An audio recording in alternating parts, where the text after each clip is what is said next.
Well, welcome back to the last video in our series talking about military buyback. Man, have we been through a lot going through this. It was really fun actually for me to go through this. So thank you guys for submitting the questions. It's been fantastic to read and review. It's been fantastic to see the impact and kind of reflect on all the clients we've helped through this process this entire time. One of the things that comes to mind, I want to do a little recap on everything that we talked about, going with some action items, things you need to be thinking about. And I want to talk about our ultimate guide, which you are shortly going to have access to for going through all of these videos, and also what the next step is going to be.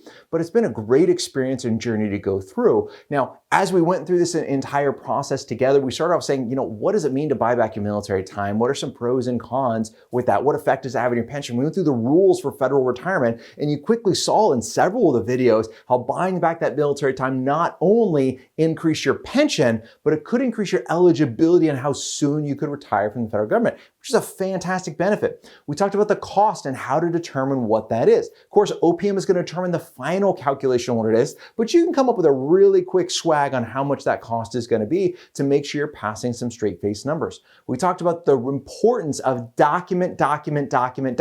Make sure you document everything when dealing with your HR or with the Office of Personnel Management, OPM. Make sure you have proof that you bought back that military time. Make sure that you have that letter from OPM that says, congratulations, it's deposited, and here's how much years of service. You have a copy of the cleared check, you have a copy of your LAS, whatever that was. I want copies of that payment information. I can't say it enough. I've run into so many times where OPM has lost a deposit, lost information on a federal employee, and if we didn't have the documentation, it was a nightmare trying to get things straight line for them, versus when they had the documentation, man, it made it so much easier. Okay. Maybe I'm just asking you to make my job easier, but I'm really trying to take care of you too, and making sure that your things are taken care of to make sure your retirement is passed along.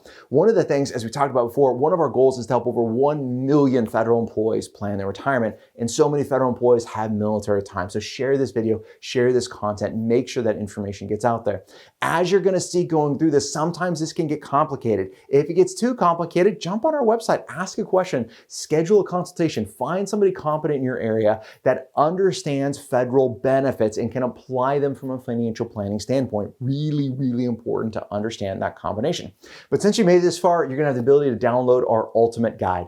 This is a couple page PDF that we've gone through and outlined the steps that we talked about and just put it in a nice little formula format for you that walks through how do you calculate your military time, how do you calculate the cost of the buyback, and then do the ratio. Does it make sense to buy it back or not? And what are some pitfalls? Is it all active duty time? Is it guard time? And we walk through those things. So make sure you take the time to download that, go through that information, share that link out as well so other people can get access to that. Make sure you're staying on top of our e-zine, our electronic newsletter that we send out to get you more great information. Now again, it doesn't matter the content we provide if you don't take action.